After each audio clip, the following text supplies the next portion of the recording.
no less nerve-wracking the next year.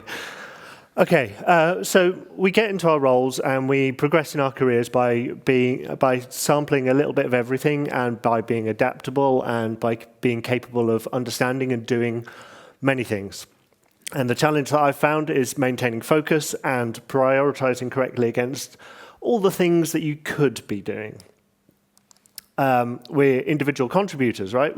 And to a certain extent, we choose what it is that we work on. So how do you choose what to work on? What path to take?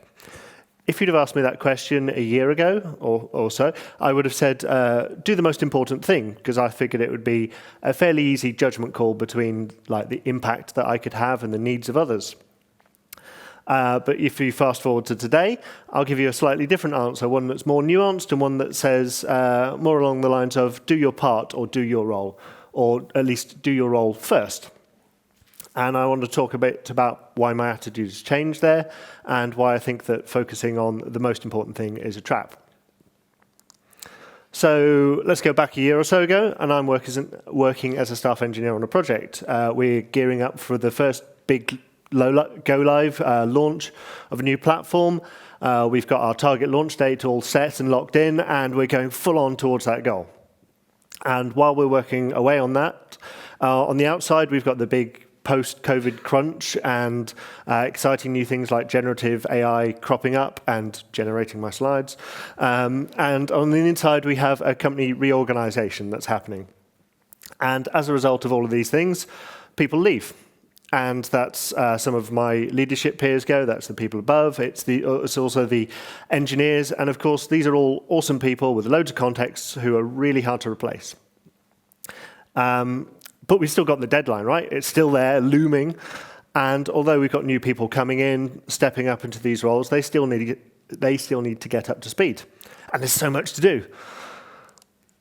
So I figured, you know what, I've done this before. I'll be a bit more hands-on. I'll step in and I'll make some delivery roadmaps and I'll set out some timelines and I'll do agile retrospectives and I'll write code and I'll do showcases. You can probably see where this is going to go wrong, right?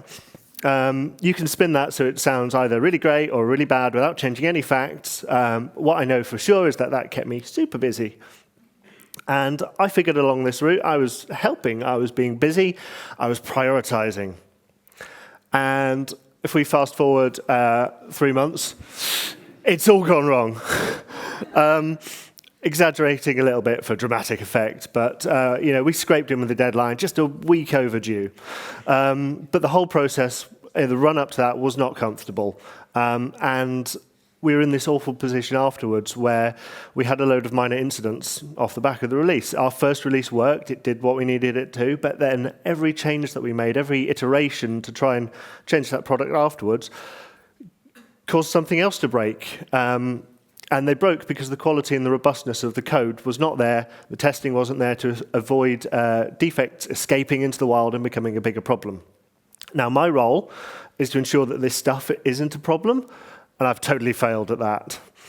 And I look back at the time and I thought, I tried so hard. How could I fail like this? And consoled myself with the mantra that, I was always working on the most important thing. But on reflection, that's not true. Luckily, fortunately, experienced people stepped in, helped me take a step back and escape my spiral of self-doubt. Clearly, during this time, I was not working on the correct thing, and I was not handling things properly. And I pointed out that, when it comes to success, being busy is not the key, being more productive is not the key, working every available hour is not the key, trying to cover everyone else's job roles is not the key. The core parts of my role are setting the technical direction and upholding the quality standards of our output. But, there I saw this high priority stuff on the horizon, and I fell into the trap of trying to deal with it myself. So doing the most important thing is a trap. How do we choose what to work on then? How do we know what's best? Oh, well, I was introduced to this framework. There are loads of different prioritization techniques and frameworks out there. One specifically, this one is called the Isen Matrix, and I'm all into it right now. It works for me. Other options are available. But this one basically gets you to split things up by whether they are important or whether they are urgent. And, the urgent and the important stuff you do it and you do it now. The not urgent, the not important stuff, delete it, don't do it. The not urgent but still important time, schedule some time for it. Block some time out in your calendar, commit to doing it and do it eventually. And the urgent and the not important stuff, you delegate, you hand it over to someone else. And I call this talk doing the most important thing is a trap. And I've since come to realize that during this time, I was never really working on the most important thing. I was always working on the most urgent thing. So many of the things that I did during this time were because they were the most noisy things, the things for the people who shouted the loudest, the things, they were not actually genuinely important. They were the noisy things. I'm not by nature someone who shouts loudly, so I let my own priorities get drowned out by those of others. And when the team changed and when new people came on board, what I didn't do in this situation was I didn't delegate. And when things got frantic, what I didn't do was schedule time or plan time for the important but not immediately urgent stuff. And that doesn't work because that's my role, right? For me, this whole experience was a stark reminder that we, although we're individual contributors, we are still part of a team, and we've still got a role to play on that team, as does everyone else. Not everyone's definition of the StaffPlus roles is the same. It's all very new. But you've got to play to your role, prioritize your goals and your responsibilities, understand them.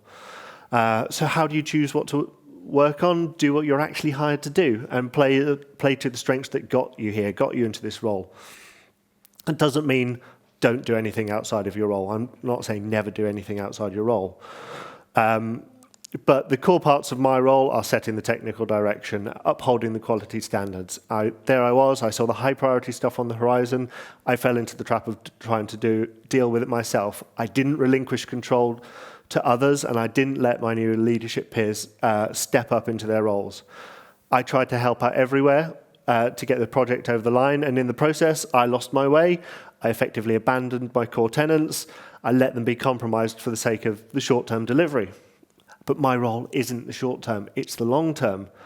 And if I'm not here being my own stakeholder for the long-term, of course stuff's going to go wrong. So looking back on this situation, this past year, what should I have done with this lens in mind? I focused entirely on the left-hand column, the urgent stuff for starters.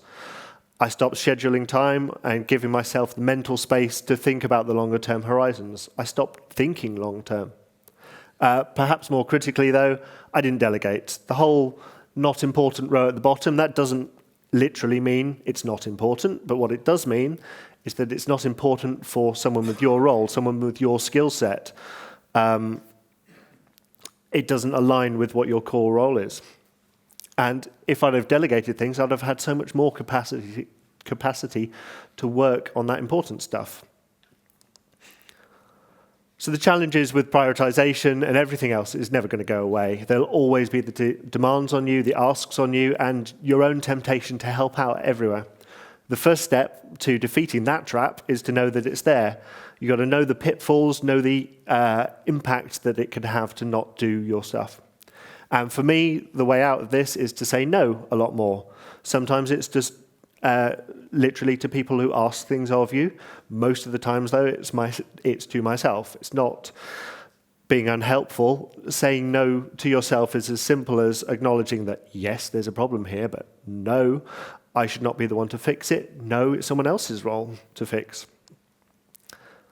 So doing the most important thing is not wrong, but sometimes it's someone else's problem or someone else's role to solve. And prioritizing based on general urgency or the noise that something generates is a dangerous trap. You've got to understand your role, your responsibilities, cover them first, then maybe look at these other things. Understand what the most important thing is for you versus your project.